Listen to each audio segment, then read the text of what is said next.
Hello everyone, welcome back to my YouTube channel, The BH Law Entrance Exam by our coach Bakul Hanspal. This is Bakul Hanspal and आज हम ऐसा topic करने जा रहे हैं which is of course relevant for your legal reasoning section, for your CLAT exam and for other law entrance exam, which is forms of legal entities. So this is considered as a very difficult topic by children because इसके passages solve नहीं हो पाते, कुछ समझ में नहीं आता है इसके बारे में, ठीक है? तो आज हम इससे ही डील करने वाले हैं. So today we're going to study this topic, right? The source is of course class 12 legal studies, one of the best sources. Okay तो यहाँ पर हम इसको डील करने वाले हैं, तो उसमें बहुत सारी चीजें आती है. मेजरली पैसेजेस आते हैं पार्टनरशिप पर, ठीक है, और आप इस टॉपिक को जानते भी होगे पार्टनरशिप से, ठीक है, उसी नाम से मशहूर है. ओके तो we'll deal with this today. There are lot many forms of legal entities. So first of all we need to understand what are exactly legal entities. Okay तो एंटिटी क्या होता है? एंटिटी एक ऑर्गेनाइजेशन होती है, and legal मतलब उसमें आपने लीगल का टच दे दिया, लाइक लॉ का टच दे दिया. तो of course these are entities which are established by law. Okay, so that is the reason they are known as legal entities. पहला हमारे पास आता है सोल प्रोप्राइटरशिप. ये क्या होता है? ठीक है, तो इससे आपके पास ऐसे ऐसे पैसेजेस आते हैं, मेजरली पार्टनरशिप पर आते हैं, कि पार्टनरशिप का उन्होंने पूरा लेआउट दे दिया कि पार्टनरशिप में एग्जैक्टली क्या क्या होता है, पार्टनरशिप में कैसे पार्टनरशिप डीड साइन होती है, कितने लोग होते हैं पार्टनरशिप में, कितने राइट्स और ऑब्लिगेशंस होते हैं, क्या क्या उसमें फाइल करा जाता है, इनकम टैक्स ऑडिटिंग या नहीं, या फिर करी जाती है. एंड देन उसमें थोड़ा सा आपको लिमिटेड लाइबिलिटी पार्टनरशिप पूछ लिया जाता है. एंड देन क्वेश्चंस आते हैं कि ए और बी ने एक कॉन्ट्रैक्ट साइन करा, राइट, वो पार्टनरशिप डीड से रिलेटेड था. उसमें उन्होंने करा है कि वो दोनों इंडिविजुअली क्या होंगे, सोलली लायबल होंगे, ठीक है, for the loss which is committed by the other party, ठीक है, या फिर वो बहुत लिमिटेडली लायबल होंगे. इस चीज में हमें पता होना चाहिए कि यार ये सब क्या है. ऑफकोर्स पैसेजेस से तो कुछ भी समझ जाते हैं बच्चे, तो ऑफकोर्स पैसेज पढ़कर if you have that kind of reading skills you can do that. Even in the case of contracts या फिर टॉर्ट्स, अगर हमने पहले से नहीं पढ़ रखा बट सिर्फ अगर पैसेज के बेसिस पर आंसर कर रहे हो क्वेश्चंस को, it's fine. But at times कभी कभार ऐसे ऐसे क्वेश्चंस आते हैं जिन पर आप क्लैट कंसोर्शियम को ब्लेम नहीं कर सकते हो, because it expects some kind of legal knowledge from your side. Though it claims that no prior knowledge is required for cracking CLAT, but we all know that past में 2020 and 2021 specifically ऐसे questions आए हैं जिनके answers passage में भी नहीं थे, right. And हमेशा हम एक्सपेक्ट नहीं कर सकते कि पेपर 2024 एंड 25 जैसा आएगा. Okay let's get started. Sole proprietorship, right. तो देखो मैंने अपना एग्जांपल देती हूँ खुद का, ठीक है. मैंने एक एकेडमी खोली है, the BH law entrance exam, ठीक है, by your coach Bakul Hanspal. So this is the academy that I have opened. This is a kind of sole proprietorship. अब मैं बताती हूँ कैसे, ठीक है. इसके पीछे उस पर आता है, यार यहाँ पर क्या कोई सेपरेट एंटिटी नहीं है लॉ के उसमें, या फिर लॉ के आइज में, between the owner and between the business. जैसे मैं आपको एक बहुत सिंपल सा एग्जांपल देती हूँ, ठीक है. मेरा जो अकेडमी मैंने खोली है which is my startup, it's a sole proprietorship, ठीक है. आप देखते हैं, फॉर एग्जाम्पल मैंने एक कंपनी खोली है which basically sells cold drinks. Okay तो कोल्ड ड्रिंक्स वाली कंपनी एक्चुअली में क्या है, उसको एक ओनर चलाता है and his name is mister Rahul. So Mr. Rahul runs this particular company, right? Which sells cold drinks. Okay. Now this particular company is sole proprietorship, meaning मान लो this particular person Rahul has taken a loan in order to revamp या फिर कुछ renovation वगैरह करने के लिए अपनी shop में, अपनी कंपनी में, राइट. कुछ उसे बहुत अच्छे फ्रिज खरीदने थे ताकि उसकी कोल्ड ड्रिंक्स को जब वो स्टोर करे तो वो खराब ना, ठीक है, for a longer period of time. उसने क्या लिया, कंपनी के नाम पर लोन लिया. कंपनी का नाम क्या था? कंपनी का नाम कुछ भी ले लेते हैं, आइसर, ठीक है. आइस एंड देन आर से we have Rahul. Okay Icer is the name of the company, ठीक है. आइसर के नाम पर उसने लोन लिया एंड समहाउ ही डिफॉल्ट्स ऑन द पेमेंट, वो लोन रीपे नहीं कर पा रहा, ठीक है. तो इस केस में क्या होगा, ऑफ कोर्स उसको कॉल्स आएंगे कि तुम अपना लोन रीपे करो, राइट. बट इस केस में आपके पास क्या होगा, आपके पास कॉल्स इस केस में आएंगे, क्यों? क्योंकि माना कि आपने कंपनी के नाम पर लोन लिया है, ठीक है. बट यहाँ के केस में कंपनी हो या चाहे ओनर हो, एक ही बात है, दोनों एक दूसरे की इक्विवेलेंट है, ठीक है. अगर मैं इसका आपको अगर मान लो उसका सिनारियो कुछ ऐसा होता कि उसने कंपनी के नाम पर लोन लिया है, ठीक है, और वो लोन रीपे नहीं कर सकता, ठीक है. एंड लेकिन जो बैंक वाले हैं वो उसको लायबल नहीं ठहरा रहे हैं, राहुल को, right, for the repayment of loan. तो इस केस में क्या होगा, राहुल तो लायबल ही नहीं होगा लोन के लिए, ओनली कंपनी लायबल होगी, ठीक है। तो इस केस में ओनर इज और company is not equivalent to the owner, तो इस केस में ये हो जाएगा वन पर्सन कंपनी और OPC which is registered under the companies act 2013। अगर समझ में नहीं आया तो मैं अभी आपको एक्सप्लेन कर देती हूँ दोबारा, ठीक है। अब देखो, कोई स्पेसिफिक लॉ नहीं है इस चीज पर। एक सिंगल पर्सन इस बिजनेस को चलाता है, जैसे मैं। कोई रजिस्ट्रेशन इसका फॉर्मली नहीं होता, ठीक है, जैसे मैं। Then minimum maximum person one है, जैसे मैं। अनलिमिटेड लाइबिलिटी, ठीक है। And owner is responsible for all the losses and debts if I have taken a loan to run my company, right, which is BH law entrance exam by coach Bakul Hans. And अगर मैं default कर जाती हूँ loan की payment में, repayment में, then I would be liable for it, ठीक है। Though I have taken the loan in the name of BH law entrance exam, but I would be liable. Why I would be liable? Because कोई differentiation नहीं है owner या company के बीच, ठीक है। वो दोनों एक ही मानी जाती है लॉ में, लेकिन मैंने आपको जो बताया ओपीसी में ये डिफरेंट है, वो डिफरेंट मानी जाती है ना। If the business is successful, owner enjoys all the profits, of course I am going to enjoy all the profits, ठीक है। When you will subscribe to my YouTube channel, okay, and you'll also follow my Insta page. The right to run the business and make your decisions lies so absolutely with the sole proprietor. So yes, sir, I can take everything. I take all the decisions for running my startup. Business is controlled, owned by only one person. Right? In case of death, in case of insanity, मतलब बंदा पागल हो जाता है, he is declared mentally insane, imprisonment और physical mental incapacity, bankruptcy की के लिए मेरे पर बिजनेस पर ही आ जाती है, बिजनेस का क्लोजर हो जाता है। इससे कोई फर्क नहीं पड़ता कि if my family members they have good finance and they are able to make payments of their own loans, but I am not able to make it, still I would be liable, ठीक है, because मैं अकेली ये company चला रही हूँ। Have you understood this?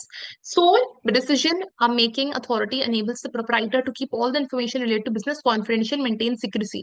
Of course, I can do that because I'm the only person who's running this particular start.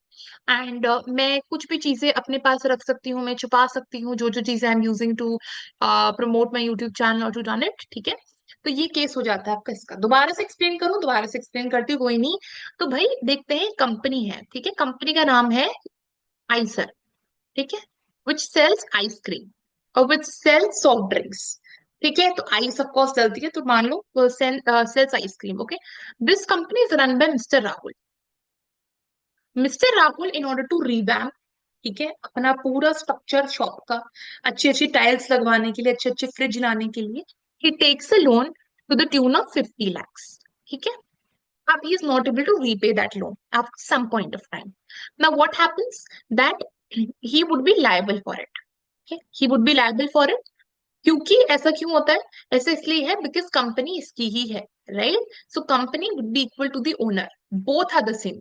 चाहे मैं आइसर के बारे में बात करूं, आइसर का मतलब राहुल, चाहे राहुल का बारे में बात करूं, राहुल का मतलब आइसर।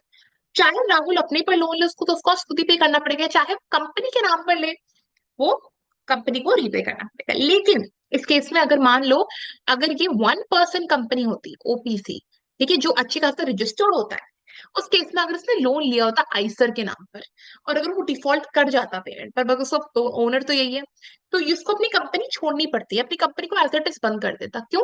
क्योंकि ये जो बंदा है, ये owner is not equivalent to the company, right. ये सेपरेट एंटिटी है आइसर, और मिस्टर राहुल एक सेपरेट एंटिटी है, तो इस केस में आता है ओपीसी, ठीक है। तो आप ये समझ गए होंगे बहुत अच्छी तरीके से। अब जब ओपीसी आएगा तो मैं आपको और एक्सप्लेन कर दूंगी। डिसीजन मेकिंग क्विक होती है, कॉन्फिडेंशियलिटी होती है, सारे प्रॉफिट्स खुद लेता है ओनर, ओनर सारे डिसीजंस खुद बनाता है, easiest and least expensive. I started this academy on a YouTube channel, right. It's of course very very very very cheap, right, as compare to अगर कोई ऑफलाइन में सेंटर खोलती है, ठीक है। Easy of formation and closure, so you need to, of course इसके लिए मेरे कुछ कुछ करना नहीं पड़ता है। I don't have to write anything कि कोई साइन करना कि I am starting this particular thing, no. क्योंकि कोई लीगल या फिर कोई लॉ से ये गवर्न्ड नहीं है एज कम्पेयर टू ओपीसी, जो कंपनीज एक्ट 2013 में। कंपनीज एक्ट 2013 में अभी देखेंगे और भी एंटिटीज है। A business does not pay separate taxes. All the income tax directly goes to the owner and is taxed as the owner's personal income tax. बहुत सारे टैक्स स्लैब्स हैं, ओके। तो अब तो खैर फॉर एम्प्लॉइज अगर 12.75 lakhs की income है आपकी एक साल में, तो वो तो फर्स्ट टैक्स नहीं देना पड़ेगा उस केस में। बट अगर मान लो that's only in the case of an employ, okay, तो अगर मैं बता दूं, मैं खुद का बिजनेस चला रही हूँ, तो पहले तो ऑफकोर्स होता था कि यार I need to give my personal income tax. पहले हम पुराने वाले सिस्टम के अकॉर्डिंग बात करते हैं। मेरी इनकम 12 लाख आ रही है एक साल में, ठीक है, पर एनम। तो उस केस में क्या करती थी, मैं 30% टैक्स दे देती थी, ठीक है। एंड दूसरे वाले केस में अब मैं क्योंकि मैं एक बिजनेस चला रही हूँ, तो बिजनेस के केस में मेरे को कॉर्पोरेट टैक्स भी देना पड़ता है। इंडिया में कॉर्पोरेट टैक्स बहुत ज्यादा होता है। तो कॉर्पोरेट मतलब एक कंपनी अगर आप चल रही है, देखो कोई मान लो कंपनी चल रही है, उसके एम्प्लॉयज हैं, तो एम्प्लॉयज की सैलरी से भी कुछ टैक्स जाएगा गवर्नमेंट को, और कंपनी के रेवेन्यू एज अ होल से भी टैक्स जाएगा गवर्नमेंट को। That would be corporate income tax. तो कॉर्पोरेट इनकम टैक्स अराउंड 22.5% है हमारी कंट्री में, ठीक है। तो वो भी सेपरेटली देना पड़ता है। इस चीज में क्योंकि कोई भी लॉ से गवर्न नहीं है, मेरे को कुछ भी नहीं देना, मेरे को एक बार ये टैक्स देना अपनी इनकम टैक्स पर। तो यूजुअली क्या होता है, जब बिजनेस हाउसेज होते हैं वो दिखाते हैं कि वो लॉस में चल रहे हैं, लॉस के केस में वो मेजर कभी कभार दिखा देते हैं कि वो ईडब्ल्यूएस की कैटेगरी में आ जाता है, ठीक है। ऐसी चीजें होती हैं कंट्री में। uh, दूसरा होता है unlimited liability, anything happens in the business, ठीक है। Of course I would be liable. Limited raising funds, because मैं अकेली बंदी हूँ, तो मेरे को खुद फंड्स लाने पड़ेंगे for running my business, if I want to, if I am investing something, और if I want some additions to my business, ऐसे ऐसे। तो सेपरेट लीगल स्टेटस नहीं है। हाँ, मेरी company Bakul Hanspal is equivalent to the BHLU entrance exam. The BHLU entrance exam is equivalent to Bakul Hanspal. Limited funds resources, limited skills and managerial abilities, because I'm the only person, I would have limited skills. If I would have incorporated more persons, or there would be addition or clubbing or pooling of all the skills and resources together. Next हम आते हैं partnership. Partnership, Indian partnership 1932 वाले act से govern है। एक बार इसके definition पढ़ते हैं। The relation between persons who have agreed to share profit of a business carried on by all और any of them in for all. Partners एक साथ पार्टनर्स बोलते हैं, या फिर शेयर होल्डर्स बोलते हैं, या फिर उनको एक साथ फर्म बोला जाता है। एंड राइट, सो ये वो फर्म, एंड फर्म के अंदर होते हैं partners, okay, and there working together, ठीक है। अब क्या होता है, कभी कभार डिसएडवांटेजेस आते हैं पार्टनर्स में। क्यों, मतलब पार्टनरशिप में स्पेसिफिकली, क्योंकि ऐसा होता है कि यार बहुत सारी चीजें होती हैं, क्लैश ऑफ ओपिनियन होता है, काफी चीज में कॉन्फ्लिक्ट ऑफ इंटरेस्ट होता है कि मेरे को ऐसे करना है वैसे करना है, तो ऑफकोर्स लड़ाई हो जाती है। वो एक बंदा चला रहा था, तो एक बंदे में इतनी दिक्कत नहीं आती है, ओके। अब ये strategic partnerships also. Strategic partnerships में दो सेपरेट या फिर इनफैक्ट तीन सेपरेट कंपनीज एक साथ आ रही होती है, जिनके डिफरेंट इंटरेस्ट है ना, और उनके डिफरेंट इंटरेस्ट से वो एक साथ कोलैबोरेट कर रहे होते हैं। जैसे मैकडोनल्ड्स में जाओगे, यू गेट कोका कोला, उन्होंने कोका कोला का अपनी दीवार पर भी लगाया होता है ना, एक बॉटल टाइप जिसमें कोका कोला आपको दिख रही होती है, एंड उसमें आपको बबल्स एंड गैस भी दिख रही होती है उसके अंदर। There is a kind of collaboration. Pepsi का तो नहीं लगाते ना, so there is a collaboration between McDonald's and Coca Cola. देखिए और भी कंपनीज के अंदर नाम लिखे हुए हैं। कभी कभार लॉ फर्म्स और मेडिकल प्रैक्टिस एक साथ आ जाती है। ऑफकोर्स लॉ फर्म्स काफी सारी चीजें होती है, लॉ फर्म्स कभी एंटरटेनमेंट, टेक्नोलॉजी, ऐसी ऐसी चीजों पर भी काम करते हैं। Just one example. अब यहाँ पर भी कोई सेपरेट एंटिटी नहीं होती, कोई सेपरेट लीगल स्टेटस नहीं होता। अगर मान लो चार पांच पार्टनर्स हैं हमारे पास, पांच पार्टनर्स है, मान लो Rahul, Mohan, Sohan, Anirudh and Rita, Rita, okay. Five people are there. Five people ने एक लोन लिया है for running their partnership firm. This partnership firm deals with, let's suppose, of course एक लॉ फर्म है ये, तो this is Kapoor and sons, ठीक है, एडवोकेट्स एंड सॉलिसिटर्स, ठीक है। तो ये पर्टिकुलर फर्म है जो चला रहे हैं पांच पार्टनर्स। लॉ फर्म है, कोई भी हो सकता है, वो एजुकेशन से रिलेटेड भी हो सकता है, फर्म कुछ भी हो सकता है, बट फर्म एक ऐसा नाम है जो जब पार्टनर्स रन करते हैं कलेक्टिव बिजनेस को, उसको फर्म बोलते हैं, ओके। तो यार अगर इस पर्टिकुलर केस में एग्जैक्टली हम क्या कर रहे हैं, इस पर्टिकुलर केस में मान लो अगर ये लोन लिया जाता है कपूर एंड सन्स के नाम पर, तो इस केस में these person would be liable अगर लोन का रीपेमेंट नहीं हुआ है। लोन का रीपेमेंट नहीं होगा तो these person would be liable. Company को छोड़कर नहीं जा सकती। क्यों? क्योंकि ऑफ कोर्स आपका जो फाइव पार्टनर्स है, they are equivalent to this particular company और firm that they have opened, and this particular firm, Kapoor and Sons Solicitors and Advocates, is equivalent to these five partners. Understood? अब इसका एक दूसरा तरीका हम देखेंगे, LLP. जैसे मैंने आपको बताया था ना, आपका जैसे वन पर्सन कंपनी थी एंड सोल प्रोप्राइटरशिप था, वैसे भी है एलएलपी एंड पार्टनरशिप, इसमें डिफरेंस भी देखेंगे। अब पार्टनरशिप के लिए मेरे को पेपर वगैरह करने की जरूरत नहीं है, तो पेपर वर्क की जरूरत नहीं है, ठीक है, जितना मेरे को ऑफकोर्स प्राइवेट कंपनी में, पब्लिक कंपनी में करने की जरूरत है। ऐसा इसलिए बिकॉज इतना जरूरी नहीं होता। अब मतलब हालांकि एडवाइजेबल जरूर होता है कि बाद में कोई डिस्प्यूट आ जाए, बाद में ना चीजें बड़ी क्लियर हो जाती हैं, ठीक है, कि डिस्प्यूट आया था तो पार्टनरशिप फर्म कब बनी थी, है ना, फिर पार्टनरशिप फर्म में किसकी कितनी राइट्स और ऑब्लिगेशंस थे, राइट, क्या क्या कंडीशंस उन्होंने मेंशन कर रखी थी डिसोल्यूशन में पार्टनरशिप फर्म के। बट हम रेकमेंड करते हैं कि जरूर से जरूर बनाए, अदरवाइज ये कंपलसरी नहीं होती, लेकिन अगर कोई डिस्प्यूट है तो बहुत दिक्कतें होती हैं। तो रजिस्ट्रेशन इसके एक्ट में होता है 1932 में, जहाँ क्लियर एग्रीमेंट होता है with respect to rights obligations, ठीक है। और आप देख लो, मैंडेटरी नहीं होता। मिनिमम 2% हो सकते हैं, मैक्सिमम 50% हो सकते हैं एक पार्टनरशिप फर्म में। अनलिमिटेड लाइबिलिटी होती है, they're jointly and severally liable for this, and partners they share their profits in mutually agreed ratio. अब देखो कैसे है। फॉर एग्जाम्पल चलो मान लेते हैं, इनिशियली ये जो पार्टनरशिप फर्म है ये 3 लोगों ने स्टार्ट करी।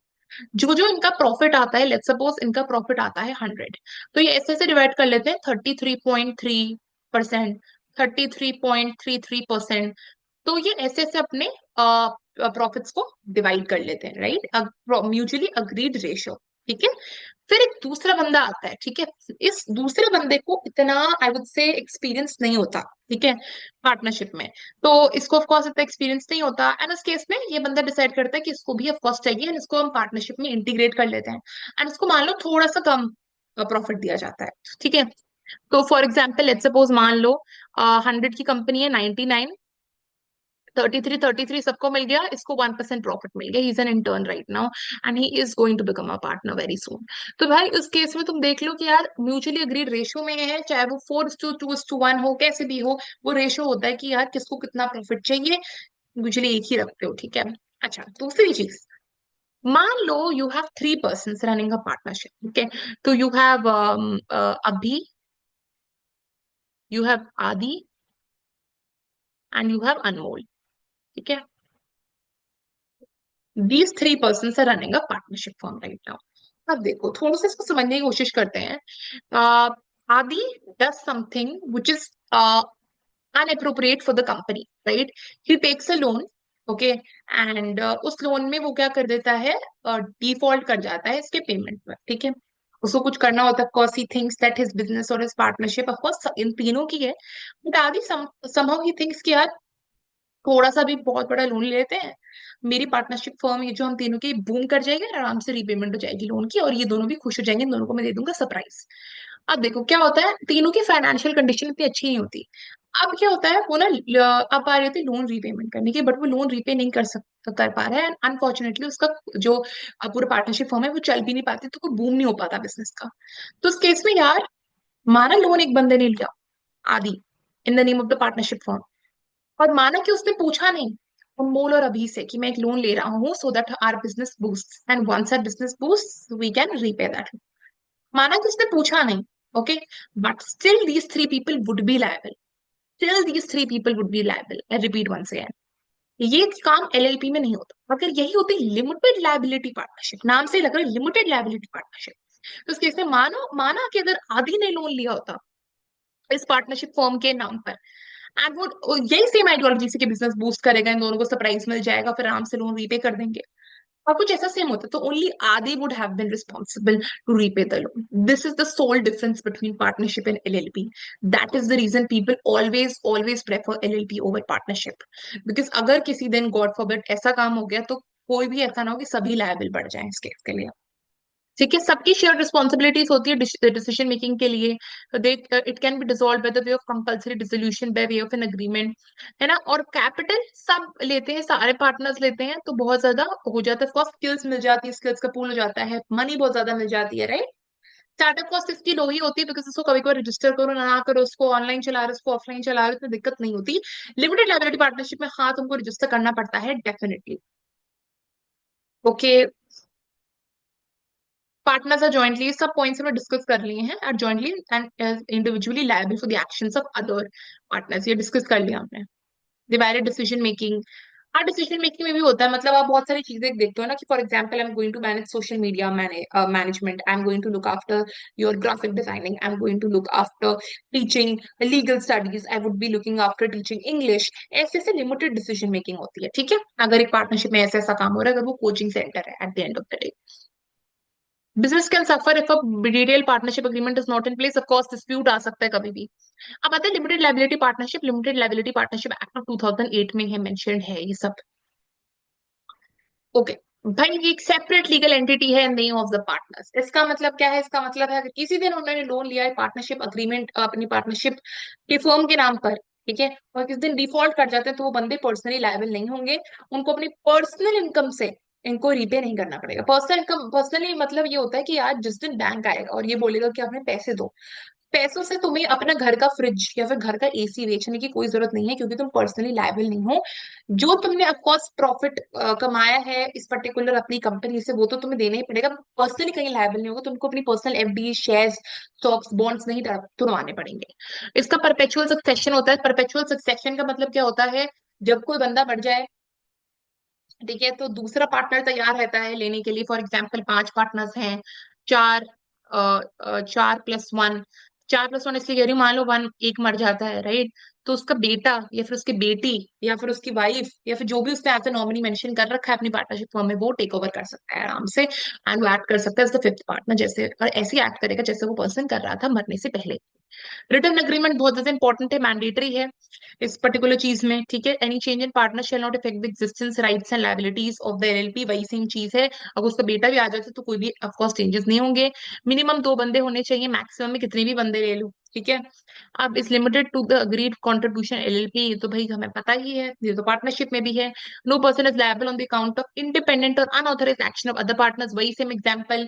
आदि, अभी एंड अनमोल का, आदि ने लोन लिया, ये सोचा कि बिजनेस बूम करेगा जी, प्रॉफिट ही प्रॉफिट आएगा जिंदगी में, बट वो लोन रिपे नहीं कर पाया, तो Anmol and Aadi would not be liable for this, only Aadi would be liable for, but Aadi भी पर्सनली लायबल नहीं होगा इसके लिए, ठीक है। मतलब उससे जो जो इनकम इससे कमाई है वो उससे पेमेंट करेगा, वो घर का कोई फ्रिज या फिर उसे स्टॉक्स, बॉन्ड्स, अपने खुद की चीजें नहीं बेचनी पड़ेंगी। LLP can be started with no minimum amount of capital, this is also fine. इतना ज्यादा पैसा भी नहीं लगता, and the cost of registration is much less than a private company और अ पब्लिक लिमिटेड कंपनी, ठीक है। इस केस में बहुत प्रोफेशनल सेटअप है ये भी, ठीक है। इसका advantages and all we have read already. कोई मैंडेटरी रिक्वायरमेंट नहीं है ऑडिट करने के अकाउंट्स को, they can raise funds from private equity investors आराम से। No joint liability and actions of other parties, registration of course simple है। Company सब कंपनी पढ़ेंगे क्या होता है, बिकॉज कंपनीज में कंपनीज एक्ट है 2013 का, बहुत ज्यादा एक्सटेंसिव एक्ट है, तो उस केस में कोई भी दिक्कत की बात नहीं होगी क्योंकि तुम कंपनीज एक्ट में नहीं पढ़ रहे हो। सब कुछ चीजें डिफाइंड होनी चाहिए, वोटिंग राइट्स, रेम्यूनरेशन, एलएलपी में रेम्यूनरेशन मतलब सैलरी कितनी मिल रही है। Can be sued in its name, protecting partners from personally liable. Absolutely. Disadvantages of actions taken by one partner without the consent of others can bind the LLP. In some cases, partners may be personally liable. It's only in the case of some cases.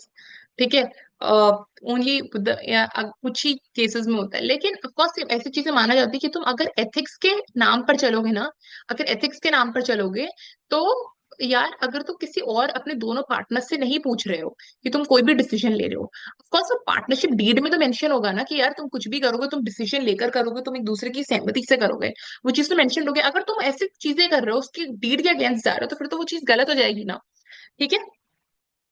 ये चीज होती है। Winding a process मतलब बंद करने का process, खत्म करने का प्रोसेस, इसको डिसॉल्व करने का, डिसोल्यूशन। पार्टनरशिप का बड़ा इजी था, वे ऑफ अ पार्टनरशिप आपका डिसोल्यूशन वाला अग्रीमेंट, इस केस में नहीं, काफी लंबा होता है। ऑफ कोर्स क्रेडिट वर्दीनेस कम होती है, कंपनी बहुत बड़ी बड़ी होती है, एलएलपी बहुत छोटी होती है, ठीक है। अपने कभी कभार इनको इंसॉल्वेंसी एंड अकाउंट्स फाइल करने पड़ते हैं एनुअली। इंसॉल्वेंसी मतलब कभी आप बैंकरप्ट ना हो जाओ, राइट, कभी ऐसा ना पड़ जाए कि आप कर्ज में दब जाओ, right, so that would be insolvent. Insolvent लोगों के साथ आप डील्स नहीं कर सकते हो, कॉन्ट्रैक्ट्स नहीं कर सकते हो, ठीक है। अब आता चलो पहले मैं ओपीसी आपको समझा देती हूँ। तो ओपीसी में ही आपका, जैसे हमने सोल प्रोप्राइटरशिप बात करी थी, वही ओपीसी, क्योंकि मैं एक साथ देन पब्लिक और प्राइवेट कंपनी एक साथ समझा दूंगी, ठीक है। तो 1 पर्सन कंपनी में section 2 clause 62 the companies act, 1 person company में एक बंदा ही होता है एज अ मेंबर। क्या होता है, काफी रिवैम्प्ड वर्जन है ये सोल प्रोप्राइटरशिप का, ठीक है। इसको लीगल स्टेटस सेपरेटली मिलता है अपने मेंबर से। तो जो बंदा था आईसर, जो मिस्टर राहुल जो कोल्ड ड्रिंक्स बेचते थे आईसर से, उन्होंने लोन लिया था भाई पर्सनली, इस केस में वो लायबल नहीं होंगे। Okay, because Eicher is not equivalent to mister Rahul is not equivalent to Eicher. उस केस में पर्सनल अपने बॉन्ड्स, घर के फ्रिज, अपने घर के एसी, अपने घर के टीवी, फोन बेचने की कोई भी जरूरत नहीं होगी, पर्सनली लायबल नहीं होगा, क्योंकि आईसर एक सेपरेट एंटिटी है, मिस्टर राहुल एक सेपरेट एंटिटी है।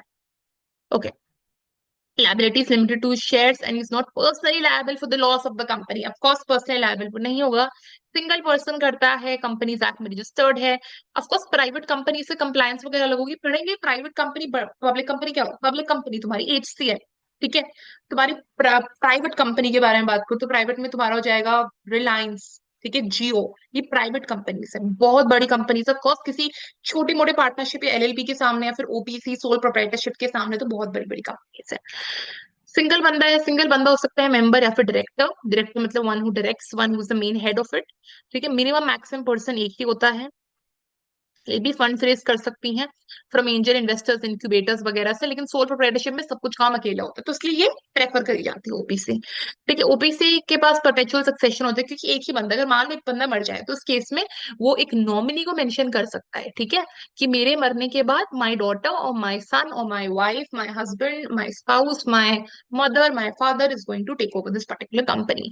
ये चीज आप मेंशन कर सकते हो। चीज पार्टनरशिप में भी हमने रीड करी थी, सोल प्रोप्राइटरशिप में ऐसा कुछ नहीं है, बंदा मर जाता है उसकी कंपनी ठप। ओके, उससे कोई मिनिमम एक होता है ना कि यार मान लो मैं कोई कंपनी खोल रही हूँ, तो मेरे को जैसे होता है ना बैंक अकाउंट खोल रहे हैं, तो बैंक अकाउंट में रिसेंटली 1 अप्रैल से काफी चीजें आरबीआई ने चेंज करी। मतलब अगर जाकर पढ़ लेना, 1 अप्रैल 2025, राइट। आज क्या है, आज 5 अप्रैल है 2025। तो काफी चीजें चेंज करी हैं आरबीआई ने, जहाँ पे मेंशन करा है कि तुम अपना यूपीआई देखो अच्छे से लिंक्ड है, तुम्हारा अपना आधार पैन देखो अच्छे से लिंक्ड है। टोल के बारे में उन्होंने बात करी, उन्होंने ये भी बात करी कि minimum account maintain, minimum balance maintain करना है। कुछ पर्टिकुलर बैंक हैं जैसे SBI, Punjab national bank, bank of Baroda, जहां पर उन्होंने डिफाइन करे कि मेट्रोपॉलिटन सिटी है, अर्बन सिटी है, रूरल सिटी है। उस केस में तुमको मेंशन करना है, मतलब ऑफकोर्स 3500 समथिंग मेट्रोपॉलिटन सिटी का है, 2500 समथिंग एक अर्बन सिटी का है, एंड 1500 समथिंग, 1800 समथिंग तुम्हारा रूरल सिटी का है, जितना मेरे को याद है। तो कोई ऐसा होता है ना कि यार तुम अपना बैंक को चलाना चाहते हो तो इतना मिनिमम अमाउंट तो रखना है। मान लो मिनिमम अमाउंट 1800 है। सिमिलरली ओपीसी अगर मेरे को स्टैब्लिश करनी है, मिनिमम अमाउंट मान लो 20K है, तो 20K से मेरे को ओपीसी स्टैब्लिश करना पड़ेगा। तुम पेपर पे लिखोगे जब तुम इसको रजिस्टर करोगे कि मैंने 20K करा है, तो करा है इन्वेस्ट एक ओपीसी को स्टार्ट करने में। ये कंपनीज एक्ट में मेंशन्ड है। 20K is not of course an accurate amount, you to check once in the companies act. मैंने को कॉन्स्टिट्यूशनल लॉ में सिखाया था कि बेयर एक्ट को कैसे पढ़ते हैं, तो अब एक बार कंपनीज एक्ट को खोलोगे, उसका सेक्शन 2 सब क्लॉज 26 निकालोगे, तो उस केस में यू आर गोइंग टू सी क्या चीजें वो हैं, तुम उस पर पढ़ने की कोशिश करना कि मिनिमम पेड अप कैपिटल क्या है। Not at all relevant for CLAT exam, ठीक है। पैसेजेस आएंगे, बस पैसेजेस पता होने चाहिए करने कैसे। ये तो बाकी तो पूरा बॉल गेम है लॉ स्कूल का, ठीक है। सोल प्रोप्राइटरशिप में बिजनेस है very similar to one person company, हमने सब पढ़ ही लिया। कुछ डिफरेंस है दोनों के केस में, ठीक है। जैसे लीगल एंटिटी क्या होती है, वो पर्सन सेम होता है, owner is equal to that of the company in case of sole proprietorship, and owner is a separate entity and company separate entity in case of one person company. हाँ, तो ये सब हमने difference इसमें पढ़ लिए थे, दिस वाज सिंपल, ठीक है। देख लो, पहले हम पब्लिक लिमिटेड कंपनी और प्राइवेट लिमिटेड कंपनी को स्टार्ट करने से पहले मैं आपको कुछ एग्जांपल जरूर दिखा देती हूँ। Indian oil, Bharat petroleum corporation, state bank of India, ये बहुत सारी पॉपुलर पब्लिक कंपनीज हैं, और भी बहुत सारी हैं, बट आपको ये वाले नाम जरूर बताऊंगा। पब्लिक में Flipkart, Freecharge, Cafe Coffee Day, और have become great public private limited company. पढ़ते हैं कि यार डिफरेंस क्या है दोनों में और क्या क्या कंपनी है। ऑफकोर्स कंपनीज एक्ट में रजिस्टर्ड है ये 2013 में, और ये जो कंपनी के ओनर्स होते हैं ना, ये बिल्कुल भी इक्विवेलेंट नहीं होते कंपनी को, कंपनी से, राइट। जैसे मैंने आपको सोल प्रोप्राइटरशिप के एग्जांपल में बताया था कि जो मिस्टर राहुल था वो equivalent to Eicher, right, and Eicher was equivalent to mister Rahul. तो in same way over here ये एग्जैक्टली ऑपोजिट है, जहां पर जो मेंबर्स हैं they are not equivalent to that of company. एक प्राइवेट लिमिटेड कंपनी का सेपरेट लीगल स्टेटस होता है। आई होप आप सेपरेट लीगल स्टेटस का मतलब पता चल गया हो। They are separate from the person, person is not going to be your, I would say, personally liable to repay the loan if he has taken loan in the name of this particular company, or whatever losses that the company is going through. This person or the person who is the owner of this particular company is not personally liable to repay the thing, ठीक है। अब ये companies act में registered है। Important documents है, memorandum of association, articles of association, ये भाई of course तुम्हारे रजिस्ट्रेशन का ही ये पार्ट आ जाते हैं। Minimum 2%, maximum 200। सबका चीजें क्या है, लिमिटेड है, कोई भी पर्सनली लायबल नहीं है, तो बंदे के पर्सनल इंडिविजुअल एसेट स्टेक पर नहीं है, रिस्क पर नहीं है। मिनिमम पेड अप कैपिटल है कि मान लो 50,000 तो इन्वेस्ट कर रहा ही है एक पब्लिक लिमिटेड कंपनी के लिए। Private limited company, so sorry, you just read it in the act exactly क्या चीज मेंशन्ड है, ठीक है, तो तुमको पता चल जाएगी, ठीक है। बट तुम्हें अमाउंट वगैरह बिल्कुल भी लर्न करने की जरूरत नहीं। क्लैट में पैसेजेस आते हैं, मेजरली पैसेजेस पार्टनरशिप और एलएलपी के बेसिस पर आते हैं, बट पता नहीं वो कुछ भी दे दे। जो अब तक फॉलो करते आ रहे हैं उसका मतलब ये नहीं कि वैसे ही फॉलो होगा, वो 24 और 25 जैसा ही देंगे। हो सकता है वो 20 जितना दे दे, 21 जितना दे दे, ठीक है, because it's very very unpredictable. Private limited companies can be sold or they can be transferred either partially fully without any disruption to the current business, ठीक है। अब ये कैसे होता है, इससे पहले देखो, private limited company enjoys the privileges of borrowing more funds, of course कोई भी लिमिटेशन नहीं होती, प्राइवेट लिमिटेड कंपनी हो तो कुछ भी करो, कैसा भी करो। Company C keeps on existing in eyes of law even if in case of death, insolvency, bankruptcy of any of the members, because बाकी members तो हैं ही, और अगर कोई मर गया तो नॉमिनी अपॉइंट हो सकता है। अब मैं समझती हूँ, अब मैं समझाती हूँ चीज। इजी एग्जिट का मतलब क्या है। Private limited company can be sold, transferred either partially, full, or to other company without any disruption to current business. And most important topic that any person would read in corporate law is mergers and acquisitions. Mergers and acquisitions is when a company is merging with some other company, for example, A and B, ठीक है, and there is a third company C. तो A यार क्या चाहती है, मान लो सी company क्या चाहती है कि दोनों कंपनी ए और बी मेरे में मर्ज हो जाए। बहुत सारे फैक्टर्स होते हैं कि यार ये कंपनी बहुत डेट में चल रही है, इस कंपनी के प्रोडक्ट्स बहुत डेट में चल रहे हैं, तो क्या पता इधर आकर थोड़ा सा इनको बूस्ट मिल जाए, ठीक है। या फिर इनके वर्कर्स इनको छोड़कर जा रहे हैं, तो हो सकता है कि यार इनके वर्कर्स, जो सी वाले वर्कर्स है, इसमें काम करने को रेडी हो जाए, सी बहुत इंटरेस्टेड है, सी के बिजनेस थोड़े कम हो रहे हैं बट स्टिल उसके पास फंड्स है, तो इन दोनों कंपनीज को खरीद ले, तो यहाँ पर मर्जर हो गया, राइट। फॉर एग्जाम्पल, एग्जाम्पल दे तो कनारा बैंक, कनारा बैंक सुना होगा आपने, ठीक है। कनारा बैंक है, इसको ये एक बहुत पहले होता था आपका सिंडिकेट बैंक। तो जो सिंडिकेट बैंक है ये कनारा बैंक में मर्ज हो गया, राइट, ये मर्ज हो गया, ठीक है। तो भाई एक डिफरेंस होता है मर्जर एक्वायर करने में, तो कनारा बैंक ने बेसिकली एक्वायर कर लिया था सिंडिकेट बैंक को, ठीक है। तो वो उसके अंदर आ गया, तो उसके एम्बिट में आ गया था, ठीक है। आपको स्पेशली सिंडिकेट बैंक नहीं है, लेकिन ये तो आपने होगा कि आपने एक्वायर कर दिया, दो कंपनी मर्ज हो गई, ठीक है। एक और भी कंपनी थी, for example bank of India. Bank of India, Allahabad bank जो है प्रेजेंटली, वो बैंक ऑफ इंडिया के नीचे आता है, बैंक ऑफ इंडिया ने उसको एक्वायर कर लिया था। मर्ज में दो कंपनी है, ए बी, वो मर्ज हो गई, तो ए एंड बी बन गई, ठीक है, दोनों बिजनेस एक साथ चला रही हैं। मैं ऐसा नहीं बोलूंगी यार बहुत पार्टनरशिप वाली तरीके हैं, बट हाँ काइंड ऑफ पार्टनरशिप है। इसमें सी ने एक दूसरे को एक्वायर करा है, राइट, वो हो सकता है दोनों एक साथ मर्ज होकर एक्वायर हो जाए, ठीक है। तो ये होता है मर्जर्स एंड एक्विजिशंस। तो जैसे जैसे चीजें चल रही है, it's a very very separate domain that you going to read it in law school if you wish to take up this as an elective और एज अ स्पेशलाइजेशन और wish to pursue corporate law in future, okay. तो इसके case में क्या है, तुम्हारा कोई भी डिस्ट्रप्शन नहीं होगा बिजनेस के केस में, जो जैसा ए में चल रहा है, जैसा बी में चल रहा है, वैसा ही होता रहेगा, और वो सी में आकर वैसा ही चीजें होती रहेंगी, कोई भी डिस्ट्रप्शन नहीं आएगा, कोई भी डिफिकल्टी नहीं आएगी, ठीक है। लास्ट है हमारा पब्लिक लिमिटेड कंपनी। अब पब्लिक लिमिटेड कंपनी के बारे में बात करें तो company which is not a private company is of course a public company, section 2 clause 71, ठीक है। पब्लिक गवर्नमेंट अपनी गवर्नमेंट ओरिएंटेड होती है, सेपरेट लीगल एंटिटी है। अब आपको सच में पता है सेपरेट लीगल एंटिटी क्या होती है। बंदा पर्सनली लायबल नहीं है, कंपनी का अलग से नाम है, बंदा is not personally liable to sell his bonds, shares, fridge, AC, phone, TV और व्हाट नॉट, मतलब not personal assets at all. Public limited companies registered under companies act of 2013। ये डॉक्यूमेंट्स मेंशन्ड है जो प्राइवेट में mention थे, memorandum of association, articles of association. Public limited company could be listed in stock market और could be unlisted. For example, आप share, आप अगर if you will open Nifty 50 और इफ यू विल ओपन आपके इसमें, and if you do trading, ठीक है, if you trade basically intraday trading या फिर कैसे भी करते हो, if you invest in stocks, ठीक है, एक दिन वाले, if you do short selling या फिर बहुत अलग अलग चीजें, if you do it, if you are interested in it, तो इस केस में तुम डिफरेंट डिफरेंट कंपनीज के शेयर्स जाकर देखोगे। प्राइवेट में तो होता है कि यार टाटा में देख लिया, रिलायंस में देख लिया, you going to see HCL is also registered, Bharat petroleum limited is also registered, coal India limited is also registered, उनके शेयर्स क्या है उनको खरीद सकते हो, देख सकते हो, ठीक है। मिनिमम मेंबर तो 7 चाहिए, मैक्सिमम में कितने भी हो सकते हैं, ऑफकोर्स अपने ही स्टेक से लिमिटेड होते हैं, you not unlimited liable for any other thing that the other party in your office has created of first. जैसे फॉर एग्जांपल अब मैं बात करती हूँ, मैंने वही सेम चीज की थी, आदि, अभी, अनमोल, एक ने लोन लिया। आदि अगर अनमोल और अभी से बिना पूछे लोन ले रहा है कंपनी के रिवैम्प के लिए, अगर वो एग्जाम्पल समझ में नहीं आया तो वीडियो को थोड़ा सा रिवाइंड करके देख लो। देखिए बेसिकली इस बंदे ने एक लोन लिया था अभी, और अपना अनमोल, बिना उनको बताए कि यार मैं अब चाहता हूँ कि हमारी पार्टनरशिप अच्छे से बूस्ट होगी, मैं उनको अच्छे से सरप्राइज दूंगा, बाद में वो लोन पे ऑफ कर देंगे, बट लोन पे ऑफ नहीं हो पाता। तो यार of course it's very very obvious obvious, Abhi and Anmol would not be liable for it at all, because सब अपने लिमिटेडली लायबल हैं। लेकिन अलग, अगर ये वाले पार्टनरशिप वाला केस होता तो सब लायबल होते, अगर एलएलपी वाला केस होता तो सिर्फ आदि लायबल होता, सिर्फ उसने लोन लिया था और बाकी लोगों को बताया भी नहीं था। फाइन। अब आ जाओ public liability, public limited company, minimum paid up capital for example 60,000 invest करना है कैपिटल में, like that. And public limited company can relish an increased ability to raise capital through stock market by issuing debentures, bonds from the public, so it can basically get money by debentures and bonds from public. जैसे अभी sovereign gold bond का case निकला था अभी अभी कुछ दिन पहले, ये बोला गया था कि गवर्नमेंट को बहुत ज्यादा लॉस हुआ है। तो यार गोल्ड का इतना फिजिकल मूवमेंट ना हो, तो गवर्नमेंट ने सोचा कि यार लोग ना सो गोल्ड बॉन्ड्स में इन्वेस्ट कर लेंगे जिनकी वैल्यू इक्विवेलेंट होती है किसी फिजिकल गोल्ड के बराबर।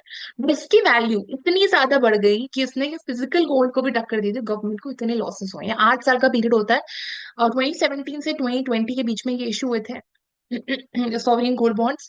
बट लॉसेस की वजह से गवर्नमेंट उसको 3 साल पहले ही निकाल दिया। तो ऑफकोर्स आप मनी ले सकते हो लोगों से, इसलिए लोगों को लॉस भी हुआ है, गवर्नमेंट को भी लॉस हुआ, इनफैक्ट मनी ले सकते हो लोगों से, गवर्नमेंट बॉन्ड्स में लोग इन्वेस्ट करते हैं, ठीक है। तो उस केस में ले सकते हैं। देन बाद में बिकॉज बहुत टर्म होता है राइट, जैसे मिच्योर होता है पीरियड की, यार मेच्योरिटी का टाइम कि तुमने इतने इन्वेस्ट करा, इतने तक तुम्हें इंटरेस्ट मिल रहा है, और तुम सिर्फ 8 साल के बाद ही इसको विड्रॉ कर सकते हो, तो तुम्हें वो वापस भी मिल जाती है, बट उस पीरियड ऑफ टाइम के लिए the main time amount use हो रहा होता है। Life span of a public limited company is not affected by death of many member, same भाई है, तुम्हारा नॉमिनी बन जाता है, और भी सारे लोग होते हैं, बस एक बंदा थोड़ा चला रहा है कंपनी, बहुत सारे बंदे चला रहे होते हैं, क्योंकि हमारी लिमिट ही मैक्सिमम में नो लिमिट है, strictly regulated, and is required to publish its true financial health to the shareholders. Of course public है, थोड़ी सी रिस्ट्रिक्शन ज्यादा है, इन्वेस्ट करने से पहले तुम्हें दिखाना पड़ेगा कि मेरी कंडीशन कैसी है, ठीक है। ट्रांसपेरेंसी होनी चाहिए, पब्लिक को सब पता होना चाहिए उसके financial statements. Transferability of shares, the shareholders are free to buy sell shares to anyone if the company is listed through the dealers and other platforms if the company is unlisted. So of course they're free to uh, uh, buy or sell shares to anyone through stock market. पर सब कुछ देखकर होता है, public को भी सब कुछ बताना होता है राइट, क्योंकि ऑफ कोर्स पब्लिक है तो इसका मेजर चीज वेलफेयर से ओरिएंटेड ही होगा राइट, या फिर of course not even welfare but government की हेल्प करने से, डिफेंस से रिलेटेड, सिक्योरिटी से related, etcetera.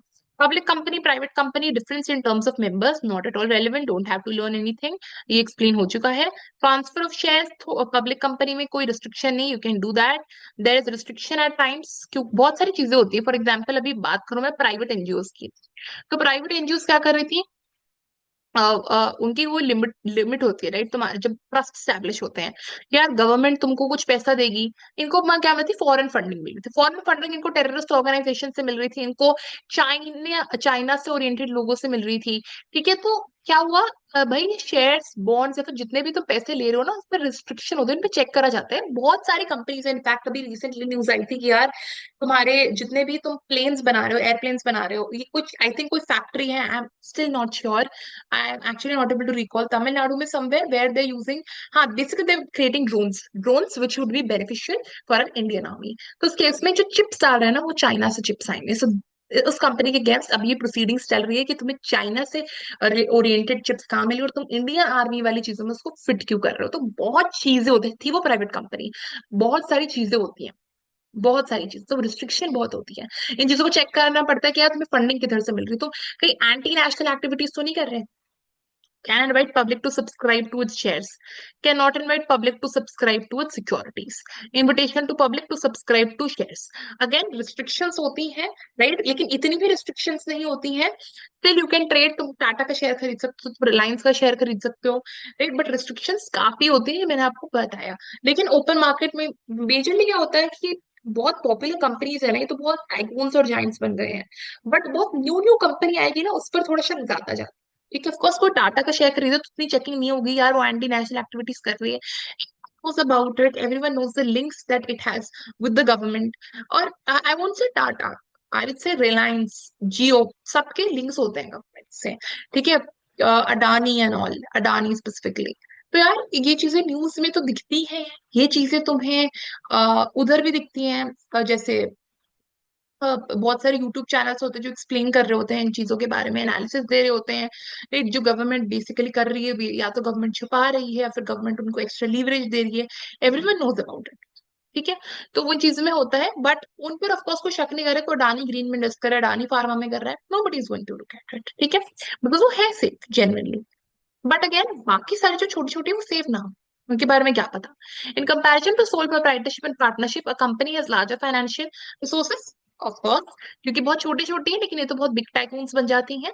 Capital can be attracted from public as well as from loans from banks, financial institution, ज्यादा स्कोप है इसका एक्सपेंशन का। अब हम देख लेते हैं थोड़ा सा डिफरेंस इन सबके बीच में।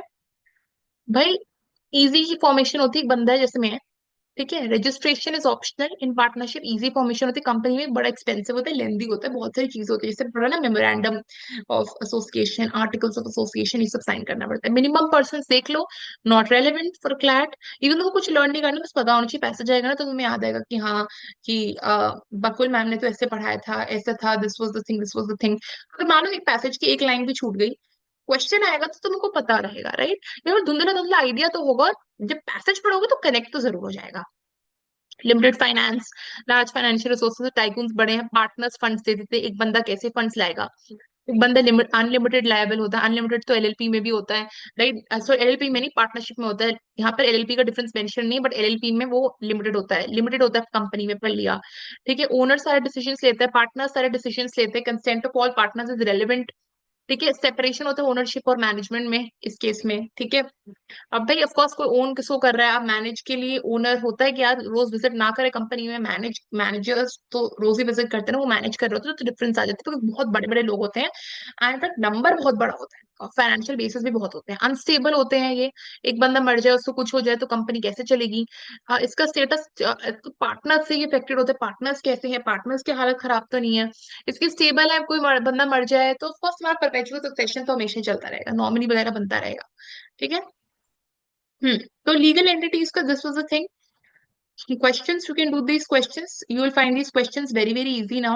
अगर still you feel that you have any doubt regarding this, so you can DM me, or you may even comment, right, इधर मेरे यूट्यूब चैनल पर ही डीएम कर सकते हो, मेरी ईमेल आईडी पर भेज सकते हो, और मैं ईमेल आईडी मेरे को मतलब तुमको वो चीज मिल जाएगी on my YouTube channel itself. हाँ, we have completed this topic now. So I hope that you would have liked this particular video. Do like, share, comment and subscribe to my YouTube channel. And ऐसे ही पढ़ते रहो, वो जो भी topics difficult लगे, जैसे ये वाला तो बहुत ज्यादा डिफिकल्ट लगता है, पार्टनरशिप वाला तो ये मैंने ले लिया। Very soon I would be starting with IPC, with criminal law and all sorts of things. Family law भी हमें कंटिन्यू करना है, family law already started, if you have not watched it till now, तो I would suggest कि watch that is well, very very important for CLAT. सारे religions को मैंने cover करा है उस केस में, मेजरली हिंदूज का ही आता है, मुस्लिम्स का लोगों को बड़ी टेंशन होती है कि मुस्लिम लॉ में क्या क्या करना है एग्जैक्टली। जो जो मैंने उसमें कराया है सिर्फ वही करना है मुस्लिम लॉ में, और कुछ नहीं करना, मेजरली हिंदूज का ही देते हैं वो।